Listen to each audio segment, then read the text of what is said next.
hello friend चलतु आज बनैबा मलाई पनीर पे आपण मैंने पनीर को भल भाव काटी दिंतु तापर आपण मैंने तेल गरम करी से अलैच डालचीन पकई दिंतु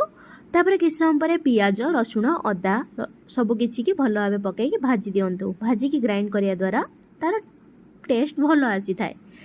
तापर आपण मैंने से आड करंतु चारमगज आउ काजू ताकू भल से भाजी हो गला परे ताकू ठंडा कर दिंतु तापर ग्राइंडर जार पसई आपण मैंने ताकू भल से गोटे पेस्ट बनै दिंतु तापर तेल गरम करी से बटा होइथिबा काजू चारमगज को सब किछि की पकईकि भल भाबे ताकू टिके कसी दिंतु तापर आवश्यक अनुसार आपणकर हल्दी गुंड लंका गुंड जीरा पाउडर धनिया पाउडर सबको पकई भल भाबे कसंतु कसी हो गला परे भल भाबे देखंतु कसीबा कसी हो गला परे आपण माने तापरे आपण माने क्षीर सहित मलाई पकईकि ताकू टिके फुटिया पे छाड़ी दिंतु सब लास्ट आपण माने पनीर की पकई दिंतु फुटी गला परे आपण माने ता टिके पनीर